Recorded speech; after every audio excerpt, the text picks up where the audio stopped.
Nova Estela Ciência e Debate, um programa da TV PUC São Paulo, um programa que a cada semana traz um entrevistado para discutir, aprofundar, refletir a história da ciência, a ciência que foi se tornando nos últimos séculos, nas últimas décadas, nos últimos anos, uma presença marcante na vida de toda a sociedade, através da sua tecnologia, tanto física como aplicações de conceitos, de ideias, e que nos remete, né, ao princípio, às origens da ciência moderna, quando uma nova estrela, uma nova estela, apareceu no céu, lá na Renascença, através de um grande cientista, Tycho Brahe, e que mudou muito a forma de pensar, e a gente traz de novo esse conceito de buscar novas estrelas, novas estelas, para ajudar a entender o nosso presente.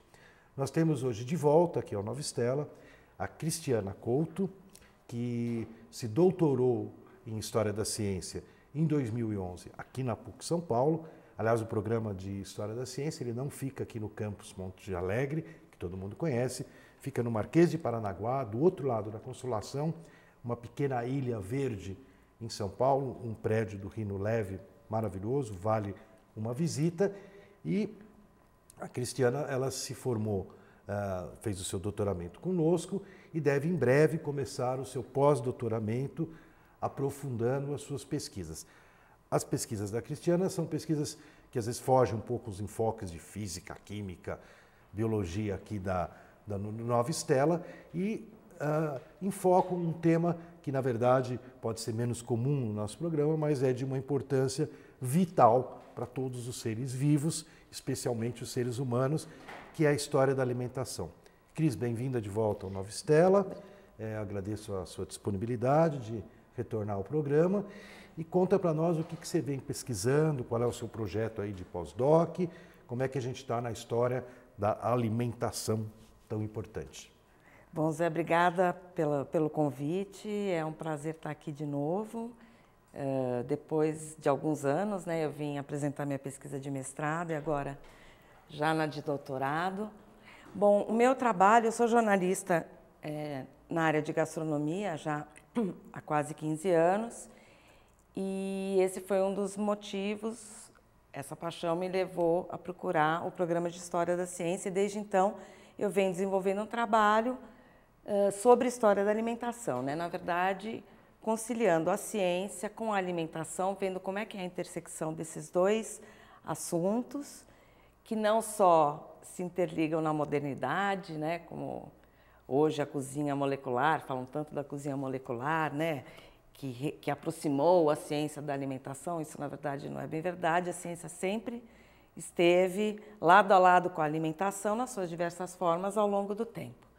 Então, eu procuro fazer esse trabalho de aproximação entre a ciência e a alimentação e estudo essas relações entre cozinha e ciência no Brasil do século XIX, no período depois da chegada da corte portuguesa ao Rio de Janeiro, em 1808. Então, meu foco é Rio de Janeiro, século XIX e alimentação. Interessante, Cris. Você me chamou de Zé, eu vou te chamar de Cris. Ah, por favor. Fica mais à vontade. Que bacana, a gente já discutiu aqui no Nova Estela vários aspectos da chegada da família real ao Brasil, né? Um aspecto que me diz respeito pessoalmente muito forte é o início da imprensa, da gráfica real, né?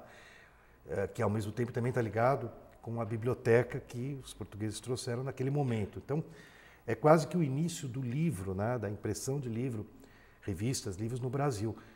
Mas, e também tem a ver com a formação das escolas, né, do Brasil, escola de engenharia, escola de medicina, mas nunca a gente viu, por esse aspecto, a vinda da família real tendo consequências para a história da culinária, da alimentação. Como é que é isso? Conta para nós. Pois é, aí, no caso da minha pesquisa, aí tem dois fatores que eu acho que ajudam a entender. O primeiro deles é a produção dos livros de cozinha aqui no Brasil, né? É um assunto que a gente vai conversar um pouquinho mais adiante com mais detalhes, mas o primeiro livro de cozinha de receitas nacional, de que a gente tem notícia, foi publicado em 1840. chama-se Cozinheiro Imperial, que é um livro... O Cozinheiro Imperial. O Cozinheiro Imperial. É um livro que eu trabalhei um pouquinho no mestrado e agora com mais detalhamento no doutorado. É um livro muito interessante. E depois dele tiveram alguns, mas assim, a data de início da produção de livros nacionais é 1840, que é justamente o período em que eu começo a estudar, que é o meu período dessa segunda parte da minha pesquisa, no doutorado, que é depois da independência, né? Agora, o outro aspecto em que a gente pode ter informações sobre alimentação impressas, nacionais, se dá através da publicação, a partir de 1832, das teses médicas produzidas na Faculdade do Rio de Janeiro, né, que também é uma instituição que foi reformulada a partir de 1832, né, desde que a família real chegou, então, essas instituições todas tiveram né, upgrade. Tiveram um upgrade, algumas transformações, e uma delas foi a Faculdade de Medicina do Rio de Janeiro. Então,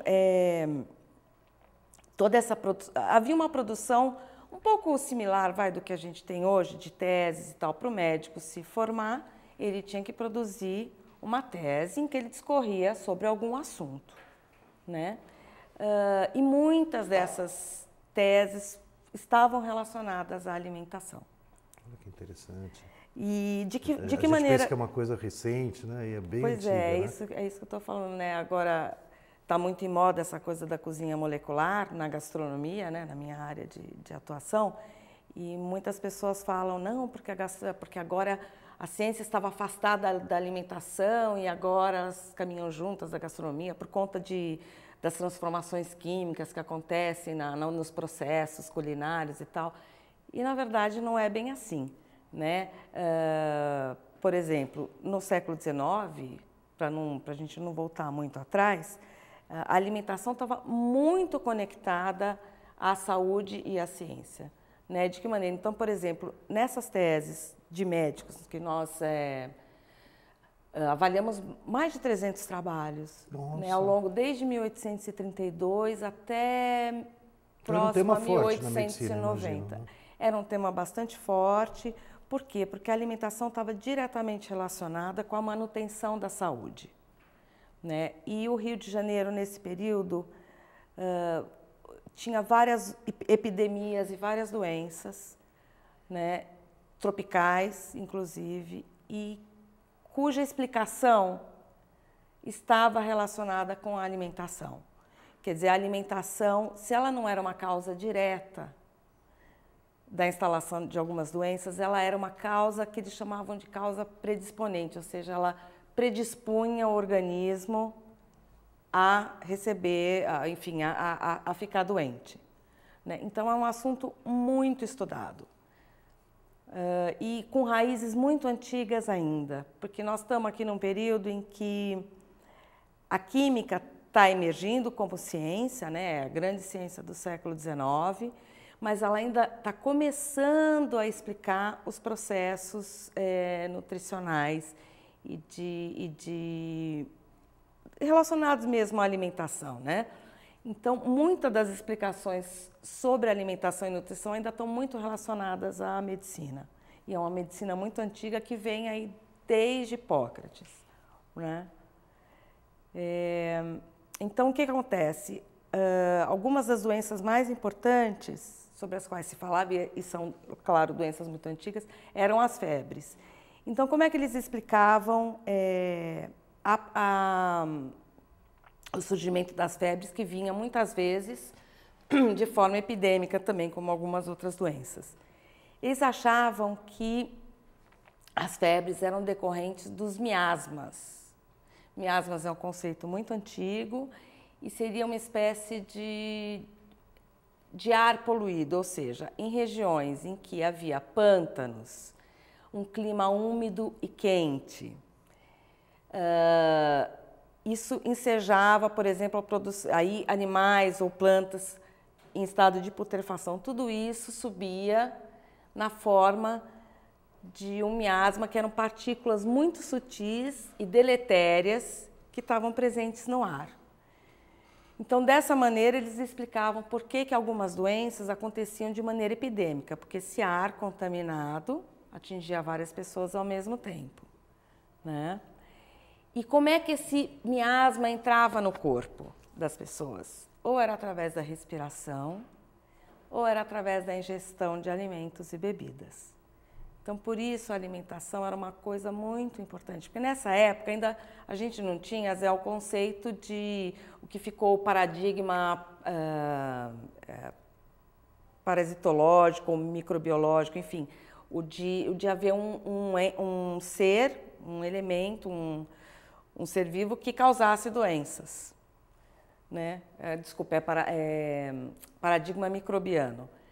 Então, não havia, Pasteur ainda não tinha, enfim, colocado isso muito em forte, questão. né? Isso já foi mais para o final, para meados do século, 1860, um pouco para frente. Então, não havia essa explicação de que você ficava doente porque você tinha uma bactéria no seu corpo, por exemplo. Então, toda a explicação vinha desse meio externo e do equilíbrio do organismo, né? Então, além do miasma poder entrar no organismo através da alimentação ou das bebidas, a alimentação também era um fator fundamental para a manutenção da saúde. Então, uma dieta equilibrada, dentro dos parâmetros daquele período, equilibrada, aliada a outras coisas como sono e exercícios físicos, né? Não é só de hoje que o exercício é importante. Tudo isso... Já tinha academia ali. Já tinha academia, né? Aí talvez pelos passeios públicos, talvez fosse academia, né? Mas enfim, tudo isso concorria para que o homem ficasse equilibrado, saudável e evitasse assim ficar doente, né? Bacana, isso. E daí você fez esse levantamento dessas teses? Então eu fiz esse levantamento dessas discussões sobre o que poderia causar direta ou indiretamente algumas doenças. Então tem uma doença muito interessante, que é uma doença dos trópicos, né? E para isso, o que acontecia? Com essas doenças dos trópicos, desde do descobrimento das Américas, né? Que não é bem um descobrimento, mas enfim... Desde a chegada, começaram, a chegada dos europeus. A chegada dos europeus no continente americano, eles foram se deparando com animais que não conheciam, plantas que não conheciam e doenças também que não conheciam, né? Até estrelas que não conheciam. Das estrelas. Cruzeiro do Sul. Exatamente. E antes da chegada da família real ao Brasil, a presença de médicos era muito, muito pequena, né? Então, com a chegada, com a reformulação dessas instituições, que passaram a ser instituições de ensino locais, então começou-se a ter alguns trabalhos, uma discussão, né, científica sobre essas doenças todas. E eram doenças diferentes das doenças da Europa, então elas tinham que ter algumas causas, então, enfim, tinham um caráter particular, né, essas doenças tropicais. E uma delas era chamada hipoemia intertropical. Hipoemia intertropical ou opilação, que depois foi com a descoberta de vermes e tudo mais, ela foi classificada como ancilostomíase, né? Mas o que era essa doença? Era uma doença do sangue, era um empobrecimento do sangue.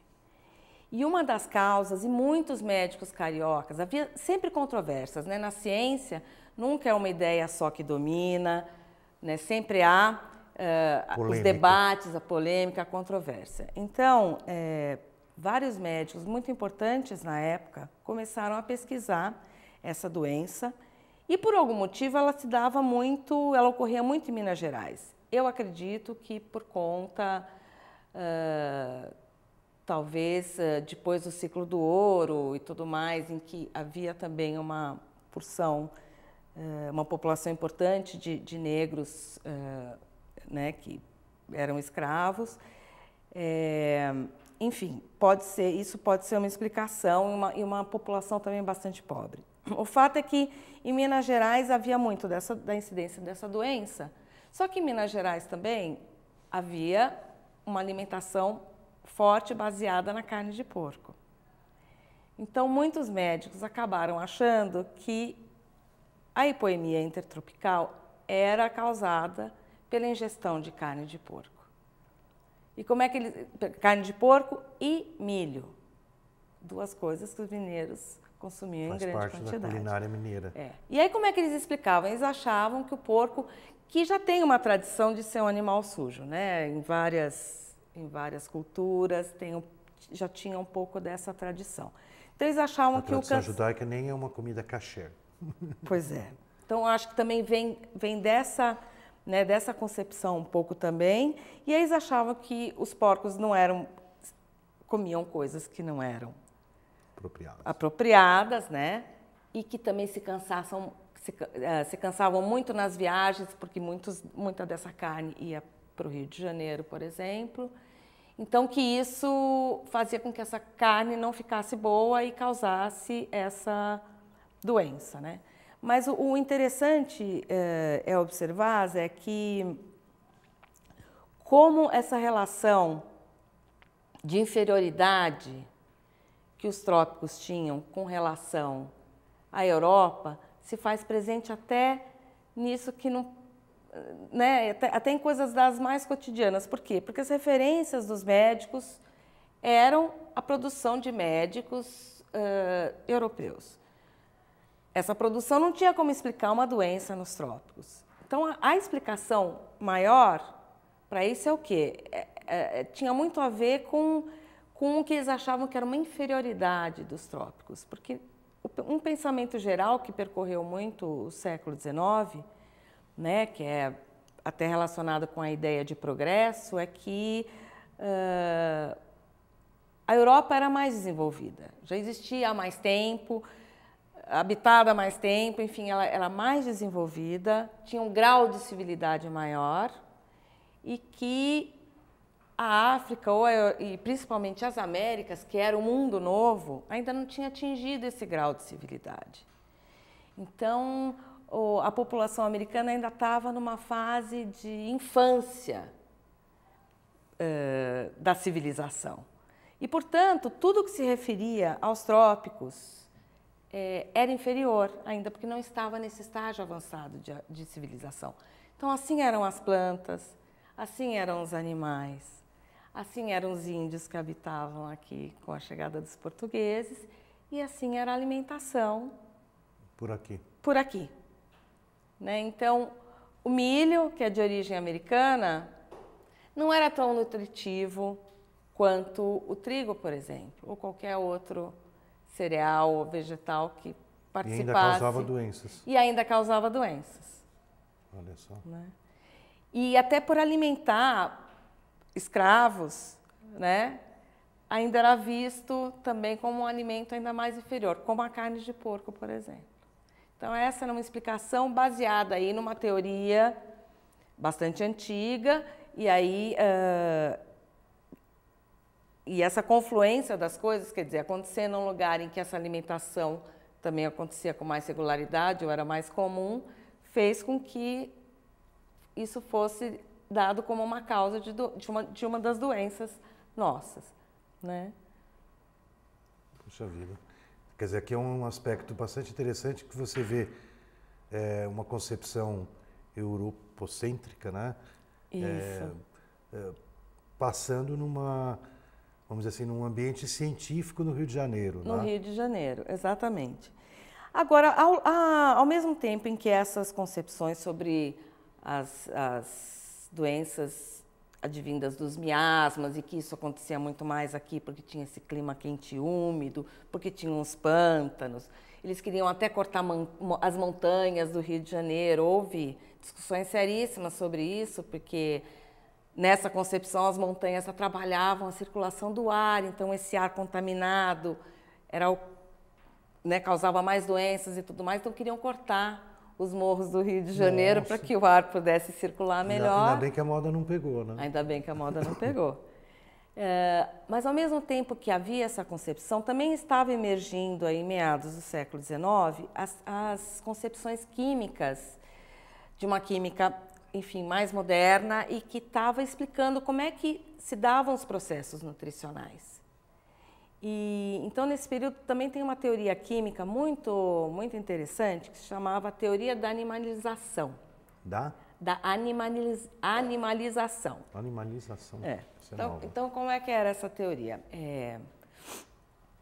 Os químicos e os médicos queriam entender como é que o corpo absorvia, como é que ele se nutria, né? Como é que ele absorvia a matéria ingerida e isso se transformava nos tecidos e nos ossos do corpo. E eles sabiam que o que eles chamavam de substância animal, né? Os tecidos, os fluidos do corpo, quando eles preparavam, aqueciam, isso se transformava numa matéria gelatinosa. Então, eles consideravam isso uma substância animal. E a substância mais farinácea, que vinha dos legumes, dos cereais, era a substância vegetal. Então, uma grande questão que permeava aí o século XVIII e começo do XIX é como é que as pessoas que se alimentavam de substâncias vegetais, como é que essa matéria vegetal se transformava numa matéria animal, que era diferente, que era que constituía os tecidos do organismo humano, né? Então, ao mesmo tempo em que havia essa questão, entrou Lavoisier na história e aí, enfim, postulou que a matéria orgânica era composta de 4 elementos fundamentais: o oxigênio, o carbono, o hidrogênio e o nitrogênio. E aí, ao mesmo tempo, com pesquisas de outros químicos da época, começou a se convencionar de que o nitrogênio era um elemento fundamental na alimentação e era o constituinte fundamental dessas substâncias animais, ao contrário das substâncias vegetais. Então, por exemplo, a carne continha muito nitrogênio. E no começo desses experimentos, dessas investigações, eles achavam que a matéria vegetal não tinha o nitrogênio. Então, o nitrogênio passou a ser um constituinte muito importante, fundamental da alimentação. Então, isso combinado a essa teoria da animalização, eles discutiam que essa matéria vegetal entrava no organismo através da alimentação e que, de alguma maneira, ela era animalizada, ou seja, ela se transformava em nitrogênio e esse nitrogênio ia compor, enfim, os tecidos e os organismos do corpo. Então, houve muitos desdobramentos dessa teoria e com essa concepção desses 4 elementos como os importantes. E isso desembocou numa outra teoria que foi proposta por um químico chamado Justus von Liebig, um químico alemão muito importante na época também, meados do século XIX. E aí enfim, pegou essas pesquisas que estavam ocorrendo ali, né, sobre alimentação, sobre alimentos químicos, sobre análise química, principalmente, porque a análise química ficou o eixo, na verdade, de como o organismo se nutria. Então, todas as experiências você fazia um animal, experiências com animais já, se alimentar de X e, a partir do que ele eliminasse o Y, eles iam ver o que o organismo absorvia e o que era eliminado. E, ao mesmo tempo que você precisava absorver a alimentação para o que eles falavam que era para o crescimento da matéria do corpo, né, para o crescimento dos ossos, tecidos, enfim, para o crescimento e para a reposição daquilo que você gastava, tinha uma outra coisa que era necessária para a manutenção da vida, que era o calor animal. Como você gerava calor, então, o movimento, para todas as suas atividades, né? Então, eram as matérias constituintes dos órgãos e dos tecidos do corpo e aquela que era usada para a produção de calor. Então, esse Justus von Liebig, enfim, ele começou, inclusive, as pesquisas dele em agricultura. E daí que ele viu a importância fundamental do nitrogênio, que é muito importante, né? Um elemento fundamental para a agricultura. E ele aí começou a entrar nas pesquisas, a investigar também os processos nutricionais. Então, ele criou uma teoria muito interessante, que era, ele dividia os alimentos em alimentos respiratórios e alimentos plásticos. Os alimentos respiratórios eram aqueles que forneciam o combustível para gerar calor e todas as atividades humanas. E os alimentos plásticos eram aqueles que repunham os tecidos e os ossos e os órgãos formavam os órgãos do corpo.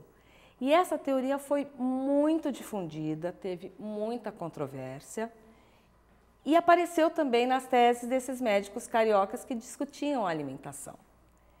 Então é interessante, quando você vai lendo esses trabalhos ao longo de 70 anos, mais ou menos que eu pesquisei, 60 anos, então a gente vai vendo essa convivência, que isso é uma coisa muito importante em história da ciência, né? Não é chegar a uma teoria e aí ela põe tudo por terra e imediatamente é aceita, as coisas não funcionam assim na história da ciência. Muito interessante, quer dizer, a gente acaba entendendo a história da alimentação, a história do próprio processo de produção do conhecimento, né?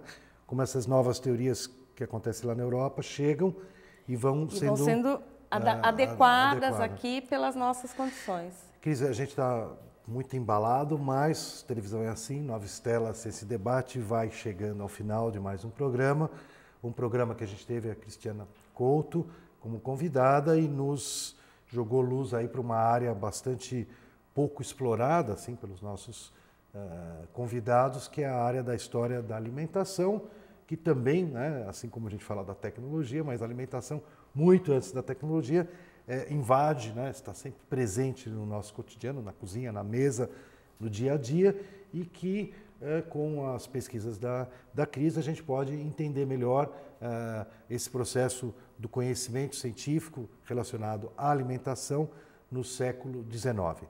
A gente vai convidar a Cris, obviamente, para voltar aqui e nos dar outros insights a partir da pesquisa dela.